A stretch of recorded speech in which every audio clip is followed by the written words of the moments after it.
So by 1983, things had gotten so bad for Ringo that he couldn't give records away.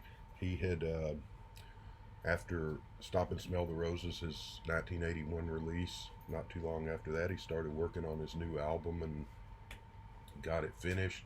Boardwalk, that had released Roses, had dropped him, so he needed a new label. He went shopping around for a label, and such were his sales and critical status at that time, meaning not good, that no label in the United States or England uh, exercised their option to pick him up. So his next album, which we're to now, June 16th of 1983, Ringo Starr's Old Wave, was not released in America or England. Came out in Canada, Australia, New Zealand, Japan, the Netherlands, and Mexico on RCA label out there, and it came out in Germany on something called the Bellafon label. But it would not see release in America until 1994 when it would finally come out on CD here. Don't know how many copies that sold or how many people cared by that point. I'm not even sure if the CD is still in print, but don't know if it ever came out in England on CD or not. It didn't on vinyl. The album, as far as I know, didn't chart in any of those countries that it came out. Um, but there you go. So with this album, he had gone with his last few albums. He had used several producers, multiple producers. So he decided to sort of focus and just go with one producer on this time around, and that was Joe Walsh, the guy from the Eagles, who would later become Ringo's brother-in-law because he married Barbara Bach's sister, I believe. But anyway, so yeah, and I remember hearing about this. I remember reading about there's this Ringo album that only came out in a couple of countries back in '83. By that time, I really didn't have much interest in Ringo albums. I still loved Ringo, still loved Beatles, but as far as new Ringo music, there was so much. It was a pretty good time still, 1983 music wise for new music, and there was a lot of good stuff going on, and too much to be worried too much about new Ringo product. So I didn't get this for really decades later, till the 2000s. But and I never heard it. And when I did finally get it, I just got it because I'm a Beatle collector and a completist. This album's not terribly hard to find, but it's a little pricey if you find it. I don't remember, they're like in the $50 to $100 range, I believe. This is a Canadian copy that I have. So there's the front, and that's a photo booth picture of Ringo. It says was taken somewhere in northern London, so he's not even doesn't even remember exactly when it was taken, but yeah, somewhere in northern England, the photo booth picture. And there's the back cover is Ringo holding his drumsticks and the track listing. I think it's a pretty I like the cover. It's a nice clean classic well done cover there. And then the album itself, inner sleeve is just a plain white sleeve. It's on the RCA label, Nipper the dog, so that's nice. When I finally got this album, I had not. I've heard some songs from this since on the Beatles channel, but I hadn't heard anything on the radio because since it didn't come out in America, it wouldn't really made sense for the radio to have been playing this, but and they didn't. But I was expecting, I mean, if after Bad Boy and Ringo the Fourth, if they just got an album so bad that the record labels over here didn't want to touch it, this thing must really be bad. And Joe, I mean, Mr. Mayo is no fan of this album. He doesn't think much of it either. But I got to disagree with Joe, and I got to disagree with the American labels because I think this is a cracker of an album, and I think this is a really good Ringo album and up there among his best. So what else? Talked about Joe Walsh being the only producer there. Ringo plays drums on here throughout. I don't think anyone else plays drums. There was one album that I mentioned a couple of reviews back. I don't remember which one, that Ringo was the only drummer. I think it was Bad Boy, and saying that because most of his solo albums, he played drums, but so did other people. So I think this is another one of those rarities where it's just him on drums. But let's get into the an old wave, because at the time new wave was still a thing. So it's just kind of a play on new wave, or a pushback against new wave, or something like that, I guess. So let's get into the track listing. First song on side one is called "In My Car." This was written by Ringo and Joe Walsh. Most of the songs on here, well, it's a big portion of the songs on here were written by the two of them. So kind of funny because album's called Old Wave. In My Car starts off sort of very 80s new wavy sound, and then it goes kind of into that 80s heartland rock, power ballad rock stuff that was all over the radio in the mid 80s. It's kind of still early 80s, but it sounds like another one of those that could have been on a soundtrack to one of those cheesy teen movies of the 80s, bad Charlie Sheen 80s movie or something, but Top Gun or something like that. But that aside, it's a great opener. It's a really good song. It's a good nice pounding rocker.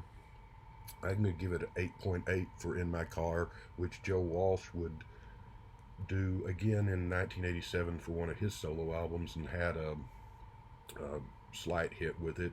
Ringo's version didn't go anywhere, unfortunately, but it's really good. And early on, you're thinking, hey, this is one of Ringo's most rocking albums of his solo career, based just on the first song. But it turns out that is the case, fortunately.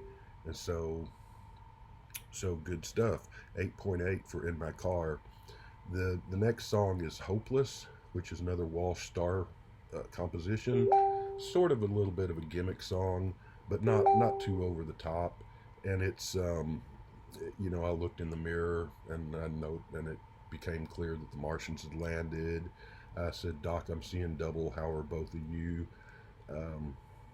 But it doesn't get too cornball, and it's just sort of life is full of frustrations and setbacks, and you might as well just sit back and dance and enjoy it as best you can. So an alright message. Nice piano on it, kind of a barroom rocker. Nice reprise when the song fades back in. Really good second song, and I'm going to give that a 9.5 for "Hopeless." Third song is "Alibi." Once again, Walsh and Ringo at the helm of writing. I was making life feel alright, but it wasn't good.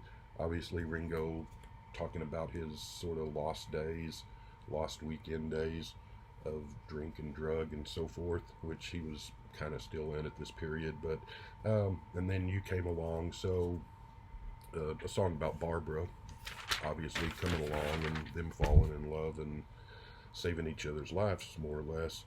Another nice rocker with good guitar, slightly country-ish feel to it. Good vocals from Ringo. A good vocal from Ringo, that is. 8.7 for "Alibi." It's a good one. Next song up is "Be My Baby," which is written by Walsh solely. No Ringo input on the lyrics there. And this is not the old Ronette song, but it's just a really good funky rocker. Great keyboards, great bass. Got a good beat and you can dance to it, like they used to say on the old Dick Clark show. Good soulful rocker. That gets a 9.3 for "Be My Baby." And it's funny because Walsh has heavy involvement in here, and I can't stand the Eagles. They're one of the worst bands ever, in my opinion. But he does good here, so I give credit where credit's due. Side one ends with "She's About a Mover," which was the old Sir Douglas Quintet hit from 1965, written by Doug Sham. And so yeah, that's a great song. The Sir Douglas Quintet version is, I would say, better if I had to choose between the two, between them and Ringo. But Ringo does a bang up job here, and this is, I'm not a big fan of covers, generally speaking. If you watch my videos, you probably heard me say that more than once. But when the Beatles did covers, that's one of the rare exceptions. There are others, but the Beatles are kind of the exception to the rule because they did covers as good or better than the originals. And here Ringo comes pretty close to matching the originals. There's a lot of fun and enthusiasm put into it on his part and everyone else who's playing. It's So it's I love the Dixieland ending, and I love the little horn honk at the very end of the song, and I'm gonna give this one a 10, which I guess I'd probably give the original a 10 too. Not all tens are equal. I'd say the original has got the edge by a bit, but Ringo's version really good. And by this point, by the end of side one, it hits you that this is a Ringo album with some muscle and some heft. Ringo album with some balls and just some good rock and roll, and which had been not totally absent from his solo career, but largely absent and too absent in my opinion. Same with George's career too, solo career by the way. But it's just good to see him. He's got good players behind him. He's got good, just good pounding rock and roll, and he's singing. He's in really good voice. This is kind of a Ringo straight with no chaser album. It's the cornball and the silliness and the goofiness is pretty much cut out, and what little is in here is kept in check, and it actually works. It doesn't detract from the album like it does on a lot of his solo albums. So yeah, just enjoyable side one. There's I think everything got high marks from me there, and so we move on to side two and see if we can keep the pace here. Side two starts with "I Keep Forgetting," which is an old Lieber and Stoller song that Chuck Jackson did in 1962, the old soul singer. Jackson's version I would give the edge over Ringo's too, but Ringo, another cover that he does really well. And at this point, you notice that Ringo's just in damn fine voice through this whole album. Um, and I would say, considering it's Ringo, but I'm not even going to say that this time. I mean, he's in strong voice, he's in good voice, and his singing fits all the material, and the material's strong, and the songs are good. So it's got a pleasing start-stop rhythm to the song. I keep forgetting. It's got tasty percussion and guitar throughout it. I'm going to give it a 9. I guess I would give Chuck Jackson's version probably a 9.5 or a 10, but I'm going to give Ringo's cover a 9. Good job, Ringo. Let's move on to number 2 song on side 2, which is Picture Show Life. Excuse me. This was written by John Reid and John Slate. Don't know who Slate is. John Reid used to be the manager of Queen and Elton John, and Reid and Elton John were a couple. So this is one of those songs, kind of like just dreams of someone having dreams of going to Hollywood and making it and becoming a big star, that sort of thing. It's a nice enough song. It doesn't go anywhere really. I could kind of see Elton John or Queen having done this song maybe as an album track, but Ringo does a good job with it. But it's just an okay song at best. I'm going to give it a 6.5 on Picture Show Life. Third song is As Far As We Can Go, which is a ballad. It's a nice piano ballad. This was written by Russ Ballard, who was in the group Argent. The song Hold Your Head Up, you might remember that. I think he wrote that. He wrote New York Groove, which was a hit for Ace Frehley, the guy in Kiss, and quite a few other songs that were hits for other people back in the 70s. Ringo recorded this song in 78, and then Joe Walsh in 82, 83 took Ringo's vocal from 78 and then totally re-recorded the song otherwise, so you got a 78 vocal on a 82, 83 music song.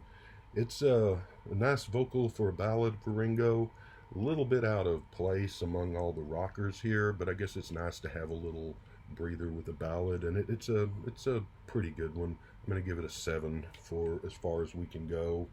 Now the album kind of ends on a and As Far As We Can Go, on the CD that came out in the 90s as a bonus track, you can get the original 78 version with the other music, which I don't have the CD, so I haven't heard it. But yeah, the album ends on a poor note, I think, because you've got the last 2 songs are just okay.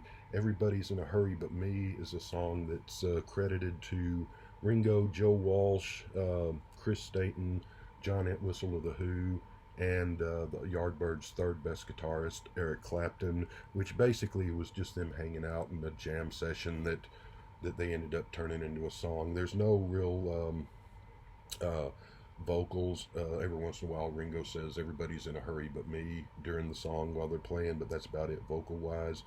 Kind of reminds me of Rockestra off Back to the Egg, or the Apple Jam off of All Things Must Pass, which is yeah, nice little piece of instrumental music. It's propulsive and driving, and it's fun enough for what it is, but it's not very memorable. So I'm only gonna give a 5 to Everybody's in a Hurry But Me, because I'm not in any hurry to see it again, to listen to it again anytime soon. That didn't exactly work out the way I wanted to.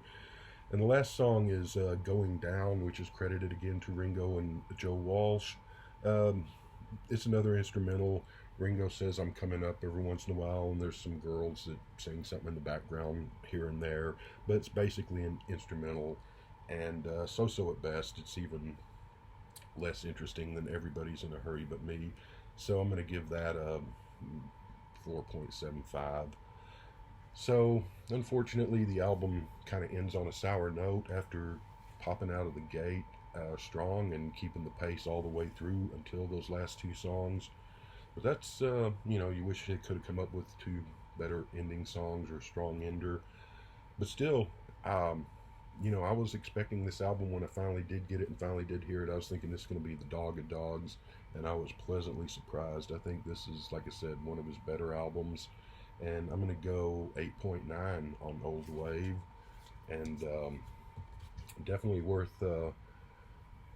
Even if you're not a big Ringo fan, I think this is worth giving a listen to. You may disagree with me, but go to YouTube and bring it up and listen to it, and then damn screen froze again. But 8.8 for Old Wave, and after this, it would be nearly a decade before the world would be graced with another Ringo album, and we'll get to that one next. Take care, everyone.